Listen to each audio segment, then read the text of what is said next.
certainly people are going to be paying a lot of attention to December 15th. That is the earliest that players sign over the summer can be traded. And you're going to hear a lot of names bantered about, certainly around in Celticsville.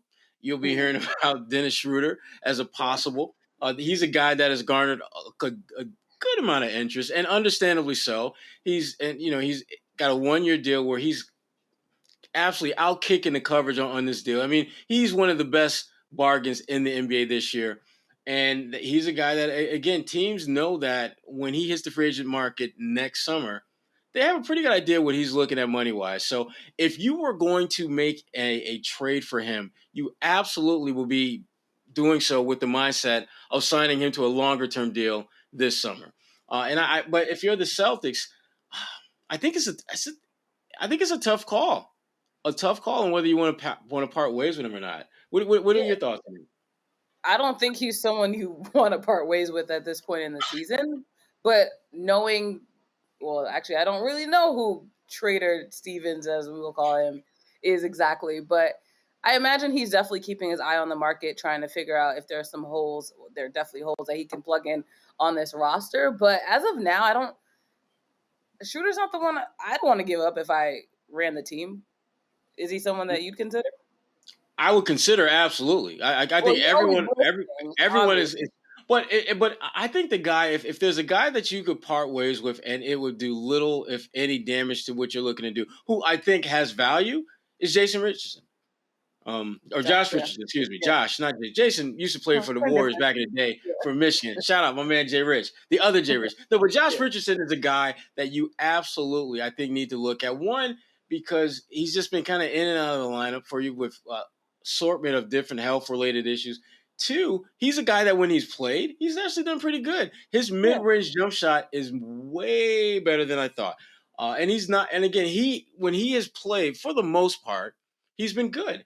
But that availability has been an issue for me, and particularly when he's a guy that if you were to take him out of the mix, you still have guys that you can kind of plug in and fill that void. So he's one that I certainly, if you're the Celtics and you're looking to maybe get some future assets, whether it's a first-round pick, second-round pick, a young prospect that you may not play but you think has lots of upsides, he might be, the kind of the carrot that you could dangle out there.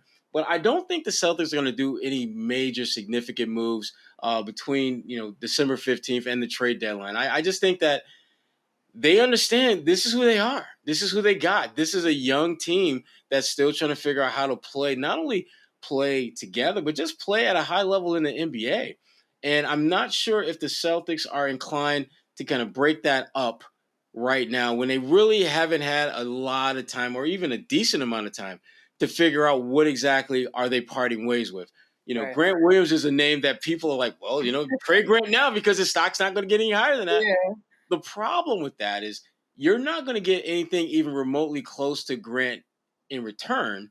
And if you use him as a sweetener to a bigger deal, I still think that it's going to be a bit problematic because whatever you're getting in return, I'm not convinced is going to be able to blend in with this team. Like, I think you can add better talent, but can you add a better fit to the talent that you have? And I think that barely figured out how to fit together. So I get your point. Yeah, so that because your core guys are still trying to figure out how they fit together, and so now I'm going to add this other dude from some other team, right? And say, hey, you're going to be back up.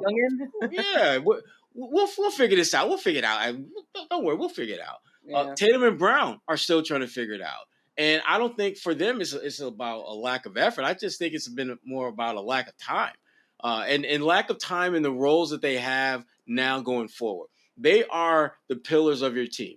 They are the veteran. They have to be, even though they're young, they have to have an OG mindset about themselves because they're the ones that people are going to be leaning on. And it takes time to figure out how to play nice with folks like that. So we'll see what they do.